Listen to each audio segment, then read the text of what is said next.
I've got you now, viewer.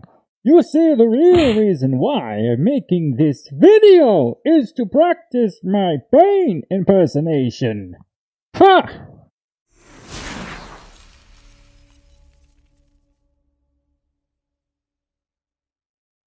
Nolan's Batman world is largely a well-thought-out trilogy of films that feed into each other in a very clever way.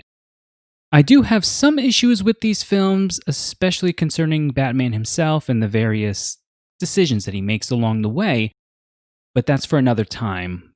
The purpose of this video is to talk about what really made these films remarkable, and that is the villains. Now, sometimes you can pick up a piece of literature from the past, from a long time ago, and read it, and it just seems like it's speaking to the future or speaking to our present. This doesn't mean that the author is some kind of prophet or anything. Moby Dick from 1851 does not foretell the assassination of JFK. I can't believe I even have to say this. Rather, I think this has to do with authors being able to tap into what is ailing the people of their own times and being able to extrapolate where the world is heading based upon a firm understanding of what the human being is currently needing. Great writers can do this because they create great characters, and an important part of creating characters is thinking about their lives beyond the story. It's about the world around them. I say this because I think Nolan tapped into something when he crafted his film trilogy here. The villains of Batman Begins, The Dark Knight, and The Dark Knight Rises are figures who paved the way for where we are today. In doing so, we essentially become Batman. How cool is that? I'm Batman. Wait, hold on. I can also do a good Christian Bale impersonation of Batman. Rachel. That's pretty much all I ever hear when he talked in those Batman films. Now, the world of Batman is never really just the Caped Crusader. Batman is essentially a window from which we can view human adversity expanded exponentially. The Dark Knight allows us to see the world of Gotham through the eyes of someone who is sick of evil, sick of injustice, sick of the inequity in the world, and desperately wanting to take action upon it.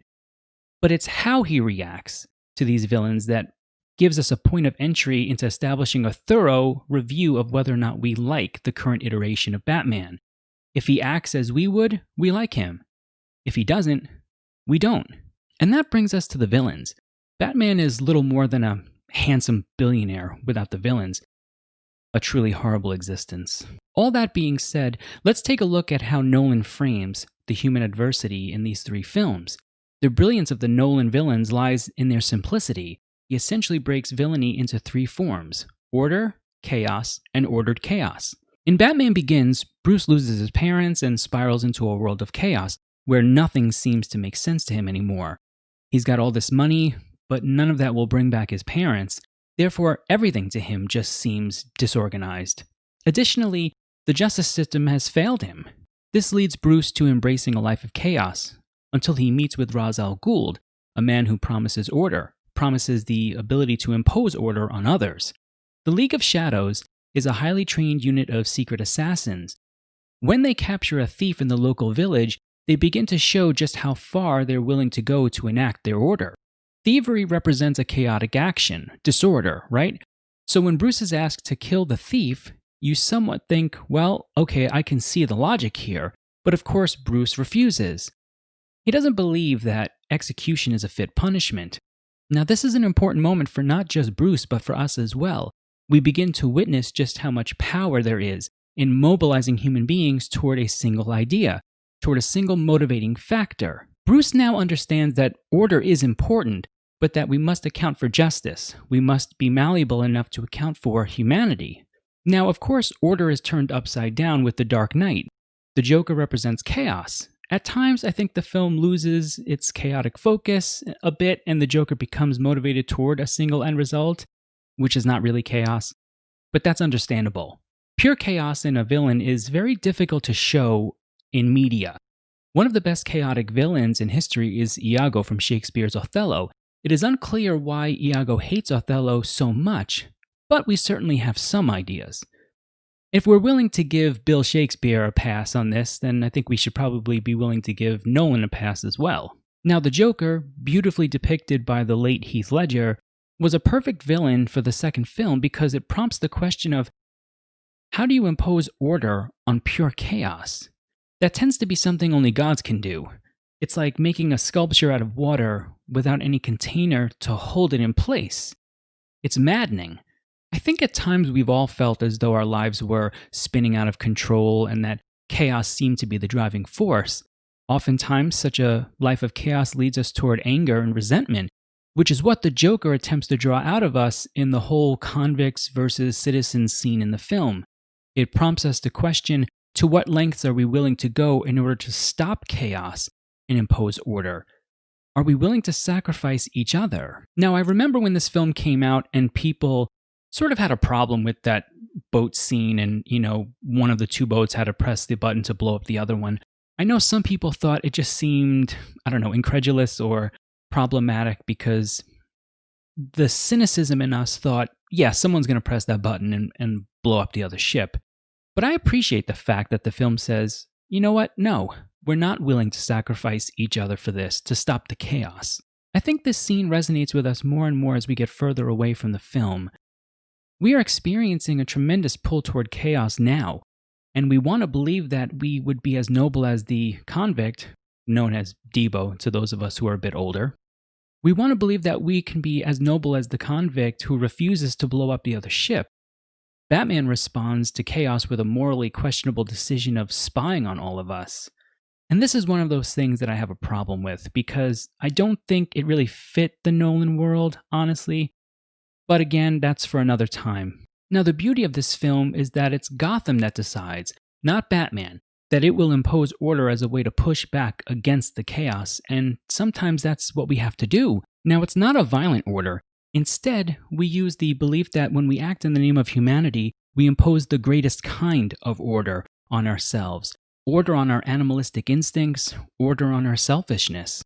That brings us to The Dark Knight Rises. Now that Batman has faced order and chaos in their purest forms, he must now face a villain in Bane who understands that you can impose order by giving the appearance of chaos. This is truly a great villain of the modern times because if you're afraid of being controlled, you will fear Bane's order. If you're afraid of disorder, you'll run from the chaotic system that he creates. Thus, Bane and Miranda Tate, aka Ra's al Ghul's daughter, are able to cast a wide net of fear on the people of Gotham. Batman has to fight two different battles on two different fronts, and he soon realizes that it's no easy task when the city is divided by those who are afraid of order and those who are afraid of chaos. Now, at the time when I first saw this film in the theater, I didn't appreciate it as much as I do now. I just thought it was good.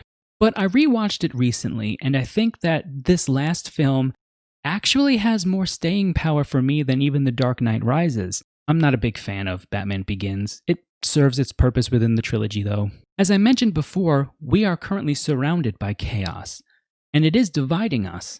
When everyone is yelling at the same time, no one can hear the person who's screaming for help.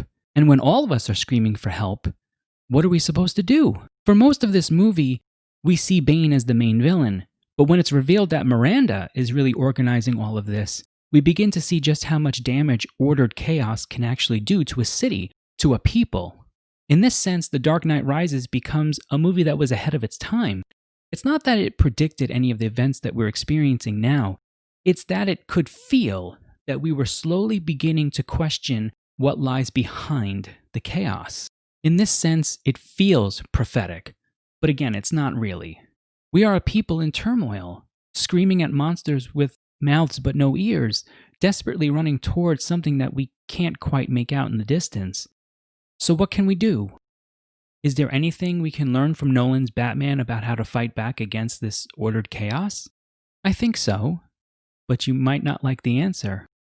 There are times in history when we look toward the great individual hero, the savior, the one great person who will swoop in and save us all. But that time is not now.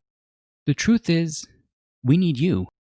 We need you to go out and push back against the desperations of the times by creating opportunities for good to thrive, for mercy, for patience, for understanding.